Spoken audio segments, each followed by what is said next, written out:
करना, छुआछूत मुक्त भारत बनाने के गुजरात से इतने कोशिश करके मार्टिन भाई और सारे लोग ने इतने कार्यकर्ता डे एंड नाइट यहाँ तक पहुँच गया। सरकार ने उनका वहाँ रुका मतलब क्या है? उनका छुआछूत कंटिन्यू करना, यही नीति होते है सरकार का। सरकार ने पार्लियामेंट में अनाउंस करो, हमने भारत का छुआछूत मुक्त बनाने के नहीं छोड़ेंगे। वो यात्रा वहाँ हरियाणा पे रुक सकती, बट अभी और आगे अपना समाज सारे बाहर आएंगे। दिल्ली का हमारा ताकत क्या है दिखाएंगे। दलित दस्तक मासिक पत्रिका को भी सब्सक्राइब करिए। सब्सक्रिप्शन का सारा डिटेल डिस्क्रिप्शन में देख सकते हैं।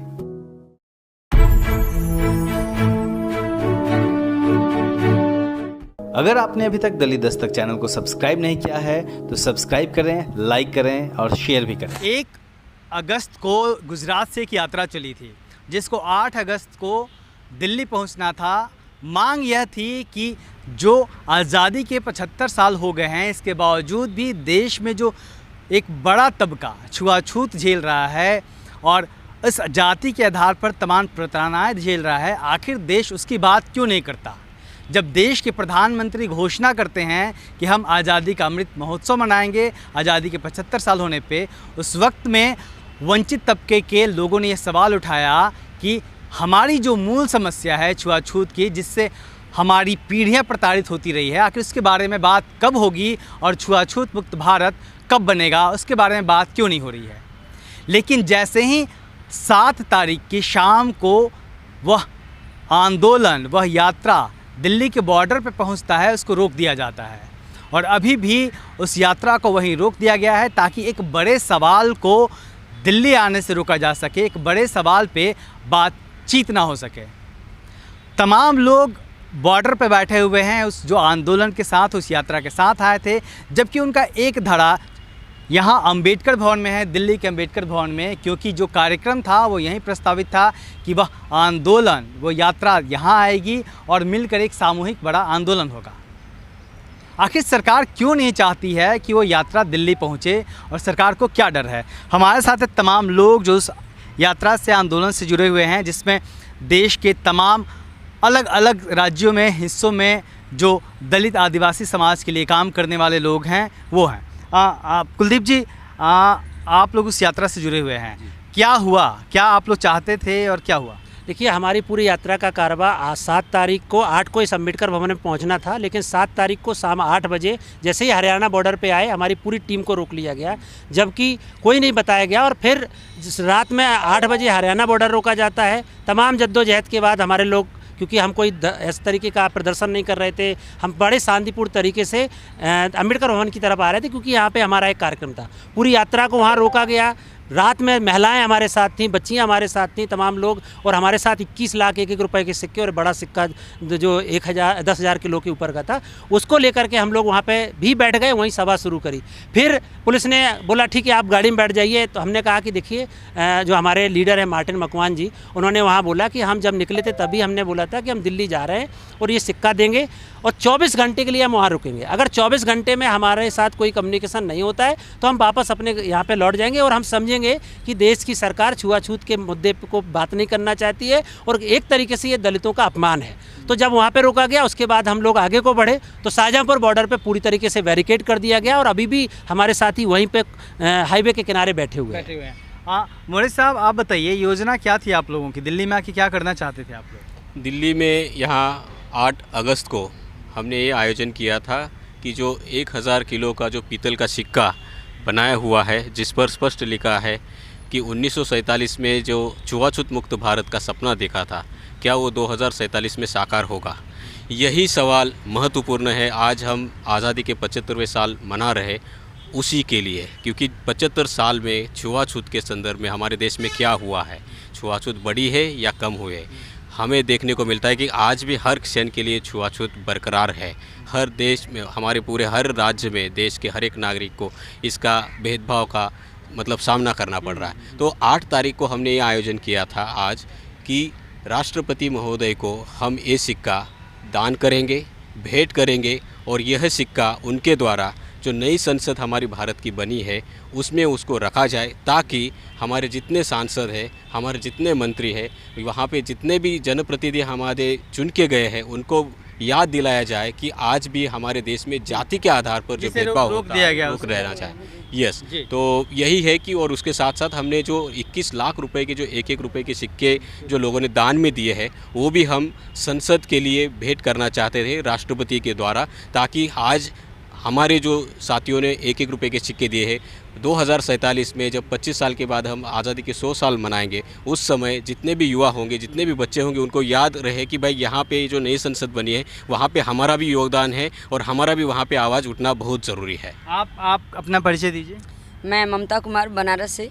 अच्छा जी। आप भी इस आंदोलन से जुड़ी हुई हैं, तो आपको क्या लगता है सरकार को क्या डर था, क्यों नहीं उसको दिल्ली में इंटर होने दिया गया जो यात्रा आ रही थी? जी, हम लोगों के हिसाब से हम लोग तो शांतिपूर्ण तरीके से आ रहे हैं और कोई शराबा नहीं, कोई हंगामा नहीं।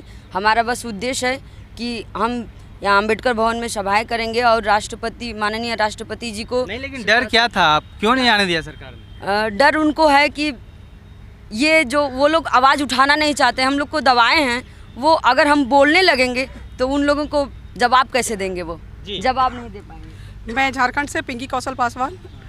देखिए, हमारा जो कारवा आ रहा था वो शांतिपूर्वक ही आ रहा था, लेकिन उन्हें शायद कहीं ना कहीं कोई डर होगा या कहिए कि उनकी सोच होगी, जो भी कह लिया जाए, कि अगर ये लोग जाग गए हैं तो बहुत आगे बढ़ रहे हैं या जो भी है अपने हक के लिए लड़ रहे हैं, तो इनको यहीं पे क्यों ना रोक दिया जाए। अगर हम इनके कार्य में अड़चन डालेंगे तो ये लोग अपना कार्य सफल। हमारा जो हक है उसे लेने के लिए तो आ सकते हैं, अगर वो हमें आप अधिकार के साथ नहीं देंगे तो हम तो छीन लेंगे ना।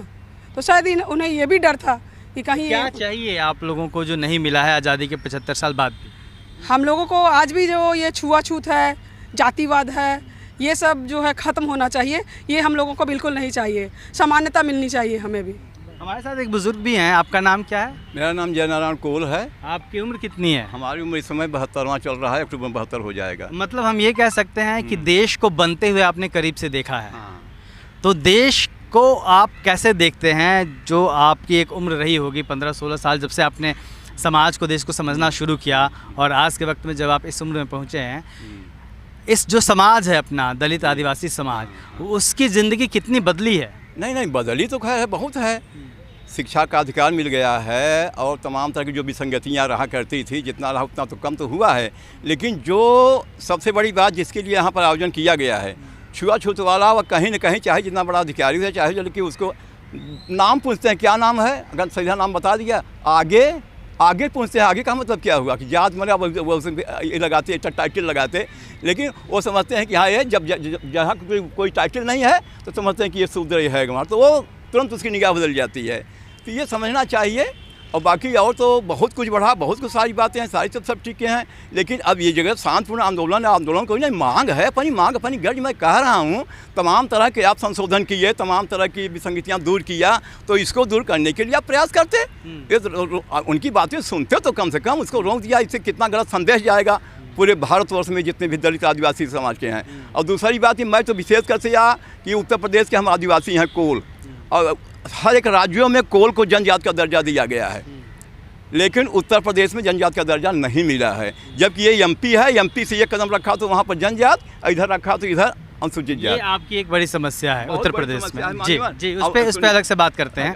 जी, ऐसा है ना कि मैंने सोचा कि हमारे आदिवासी हैं, राष्ट्रपति हैं, बड़े सौभाग्य की बात, वहाँ सब जाएंगे लोग, तो हम अपन ये देखिए फाइल जो पूरा लिए के रखे हुए हैं उनके सामने पेश करता, शायद ये समस्या दूर हो जाती। लेकिन मेरा दुर्भाग्य कहें कि क्या कहें, लेकिन कुछ हो नहीं पाया। जी। ये जो गुजरात से यात्रा चली थी छुआछूत मुक्त भारत को लेके, उसको दिल्ली के बॉर्डर पे रोक दिया गया है। सरकार डर गई है क्या? It is undemocratic. वो क्या कर रहा है, छुआछूत बंद करना सरकार का तैयार नहीं है क्या? उनका क्यों रुकते हैं?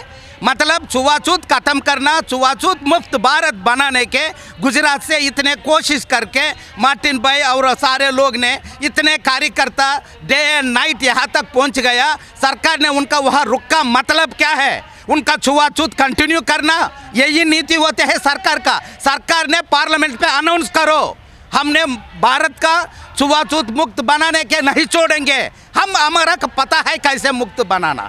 ये छोड़ के राजनीति से अब ड्रामा करके ये नहीं चला सकती हमेशा। अमेरिका हमेशा बेवकूफ़ बनाना, अगर आप सोच रहा है कोई भी होगा ये नहीं चलेगा। वो यात्रा वहाँ हरियाणा पे रुक सकती, बट अभी और आगे अपना समाज सारे बाहर आएंगे, दिल्ली का हमारा ताकत क्या है दिखाएंगे। कुलदीप जी एक बार फिर से आप आइए, ये तो आप लोग की आगे की रणनीति क्या होगी जिस तरीके से रुकेंगे? मार्टिन भाई ने कल ही अनाउंस किया था कि हम 24 घंटे दिल्ली में रुकेंगे। तब तक हमारे साथ कोई अगर सकारात्मक कम्युनिकेशन होता है तो हम उस हिसाब से रणनीति बनाएंगे। तो अभी 24 घंटे होने में समय है, हम लोग भी यहाँ से बॉर्डर पे जा रहे हैं, हम इंतजार कर रहे हैं। अगर नहीं होता है तो यहाँ से जाने से पहले जो भी रणनीति बनेगी वो हम आप सबके साथ साझा करेंगे। इसके 75 साल बाद जब देश पूरा आज़ादी के जश्न में डूबा हुआ दिख रहा है, समाज का वंचित तबका आज भी अपनी प्रतिष्ठा को लेके, जातिगत भेदभाव को लेके लगातार मैदान में डटा हुआ है। कैमरामैन वीरेंद्र के साथ मैं शुभदास, दलित दस्तक।